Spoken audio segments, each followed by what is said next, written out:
Hi, superheroes. I am Joel Mahony. I am the creator of Spiritual Superheroes Coaching, and here at Spiritual Superheroes Coaching, I cover many topics from anxiety and depression to all things spiritual.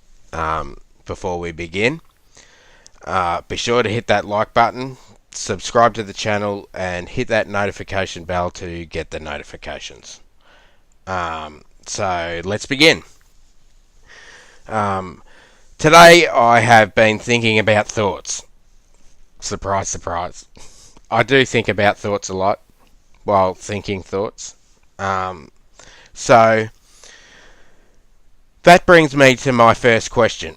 If we are thinking a thought, are we actually thinking that thought, or do we only think that we're thinking it? Um, Let me ask you this. What is a thought before we are actually thinking it?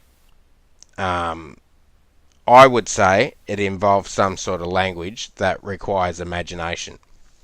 Um, Imagination comes from the subconscious, which is connected to the intuition.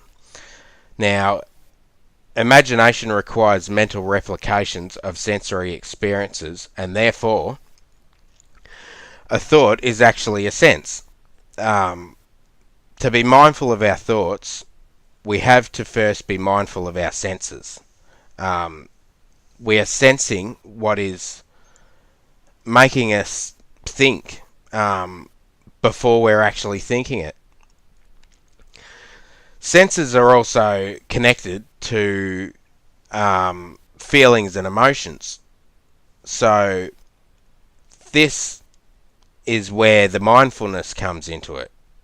Um, where emotions are concerned, we have to be mindful of which emotion dictates our thoughts a lot of the time, because they are all closely connected and related to one another.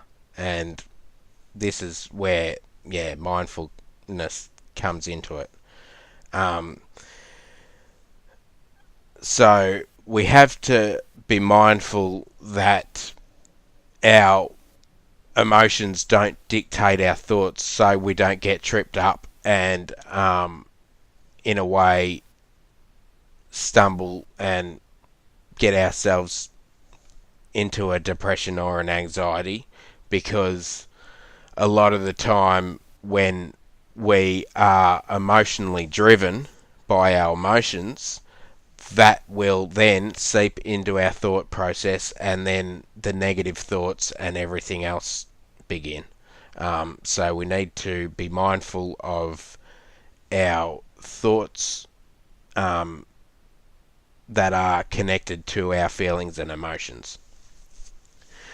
So another example of imagination being connected to a thought is that writers get an idea for a story from an image they have in their mind. They envision this pictures of this story that they have in their mind that they're creating, which they then translate into words. So hence that is why, in a way, thoughts are actually connected to some sort of language. Imagination can also require no words, non-verbal thoughts, which we may just get an image of what we want in our lives or how we envision our day going. The key is to use our imagination to decipher the riddles of our mind, but when we can master that, our mind opens up to a world of possibilities. Um, so, with that, um, while many people think that ESP is some sort of magic trick, is some sort of magical mystical thing. ESP, extrasensory perception, is not that far-fetched. It's actually connected to our thoughts, our emotions, our intuition. ESP is basically connected to our intuition and imagination. So, which is then again connected to our thoughts.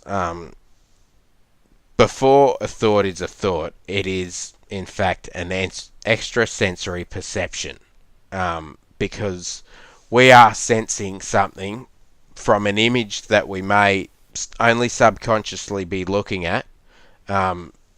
We may be at a party or something like that, and we see something in a room while the room's full of people, and we get that image because we are subconsciously looking around, observing. Observation is a big one to what we are connected to what we are thinking, because observation can bring the thoughts in.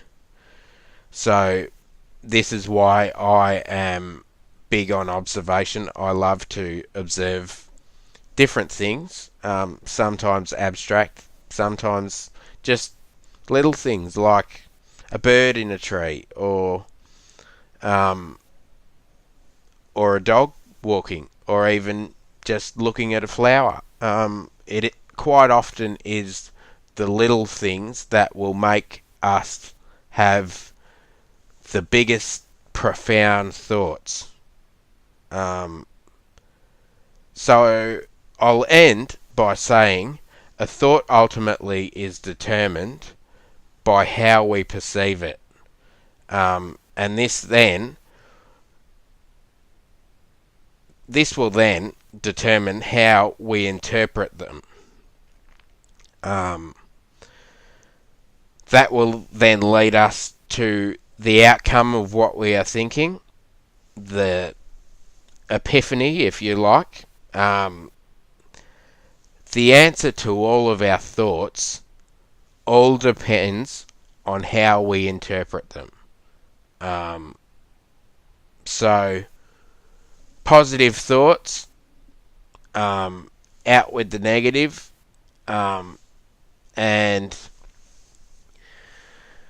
our thoughts, I think, are quite a happy place a lot of the time. I enjoy thinking.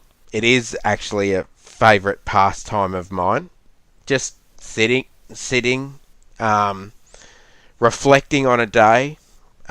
It can be quite a peaceful place, but only if we keep our thoughts positive. Because I've always thought, while there are many people that say overthinking is a bad thing, it can ruin your brain, it can frazzle you, it can get you into a bad headspace, all that type of stuff. There's actually not anything wrong with overthinking. It's just that a lot of the time when we are overthinking, it's because we're overthinking about things that are negative, or even things in the past that we wish we could change. We can't go back in time and change the past. It's the past. But in that instance, we have to learn to let things go. We need to let things go in order to progress further in life and not take a step backwards. And part of that, a big part of that, I would say, is to be mindful of our thoughts. So those are my thoughts on that. I am Joel Mahony. I am the creator of Spiritual Superheroes Coaching. Again, hit the like button, subscribe to the channel, ring that notification bell, and I hope everyone has a lovely day. Peace out.